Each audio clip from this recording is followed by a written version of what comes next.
గర్వించదగ్గ బిడ్డ ఎన్టీఆర్. డాక్టర్ బాబాసాహెబ్ అంబేద్కర్, శ్రీమతి ఇందిరాగాంధీ, అన్న ఎన్టీఆర్ ఈ భారతదేశ జాతి రత్నాలు. ఈ జాతి రత్నాలు ఈ దేశం ఉన్నంతకాలం, మానవుల మనుగడ ఉన్నంతకాలం వారి కీర్తి ప్రతిష్టలు, వారి నిర్ణయాలను మనం స్మరించుకోవాల్సిన బాధ్యత ఈరోజు మన అందరి మీద ఉన్నది. మిత్రులారా, ఈనాడు ఈ కార్యక్రమం తీసుకుంటున్నప్పుడు చాలామంది చాలా రకాలుగా మాట్లాడుతున్నారు. కాంగ్రెస్ పార్టీ ముఖ్యమంత్రి, పిసిసి అధ్యక్షుడు ఎన్టీఆర్ గారి విగ్రహాన్ని ఏ విధంగా ఆవిష్కరిస్తారు, లేదా ఎన్టీఆర్ గారిది ఆంధ్రప్రదేశ్ హైదరాబాదు నగరం నడిపొడ్డున ఎన్టీఆర్ విగ్రహాన్ని పెడతారా అని కొంతమంది మాట్లాడుతున్నారు. ఈరోజు నేను స్పష్టంగా ఒక మాట చెప్పదలుచుకున్నా. కులాలకు, మతాలకు, ప్రాంతాలకు, భాషలకు అతీతంగా ఈ దేశం గర్వించదగ్గ నాయకుడు ఎన్టీఆర్. ఆ ఎన్టీఆర్ స్ఫూర్తి హైదరాబాదు నగరం నడిపొడ్డున వారి స్ఫూర్తితో పరిపాలన అందిస్తున్న మా ప్రభుత్వం అమీర్పేట్ చౌరస్తాలో, మైత్రి వనంలో ఈ దారిలో వెళ్ళే ప్రతి వాడికి ఒక స్ఫూర్తిని నింపడానికే ఈరోజు వారి విగ్రహాన్ని ఇక్కడ మేము ఆవిష్కరించుకున్నాం. ఇది విగ్రహం కాదు, ఇది ఒక స్ఫూర్తి, ఇది ఒక గొప్ప అనుభూతి. ఒక ముఖ్యమంత్రిగా ఎన్టీఆర్ విగ్రహాన్ని ఆవిష్కరించడం అంటే నాకు జీవితకాలం గుర్తుండిపోయే ఒక మధుర సంఘటన. ఎవరు ఏమనుకున్నా, ఎవరు ఎలాంటి విమర్శలు చేసినా నేను జడవదలుచుకోలేదు.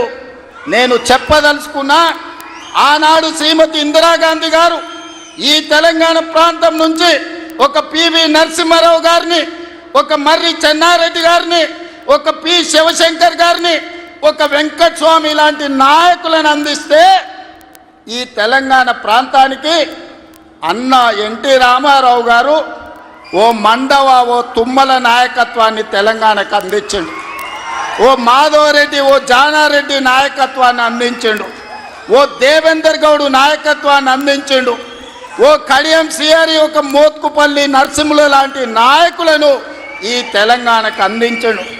అంతెందుకయ్యా, ఈనాడు ఉపన్యాసాలు ఇస్తున్న బీఆర్ఎస్ నాయకుడు కల్వకుంట్ల చంద్రశేఖర్ రావుకి రాజకీయ భిక్ష పెట్టింది ఎవరు? అన్న లేకుంటేనే మీరు నాయకులు అయ్యిండ్రా?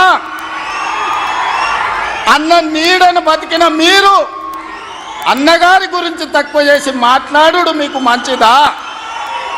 వారే కాదు, వారి పేరు పెట్టుకున్న వాళ్ళు కూడా ఈరోజు నాయకులుగా చలామణి అవుతున్నారు.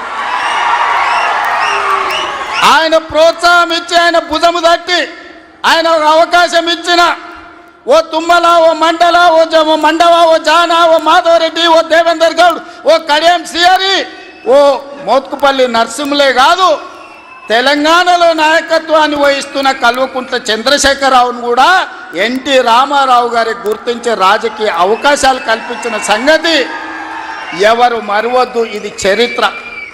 ఇంకొంతమంది ఆయన పేరు మీదనే చలామణి అవుతున్నారు. కొంతమంది నకిలీలు ఎప్పుడు ఉంటారు. వాళ్ళ ఆలోచనలు ఎట్లుంటాయో కూడా మనం చూస్తున్నాం. అందుకే ఇవాళ మిత్రులారా, ఈనాడు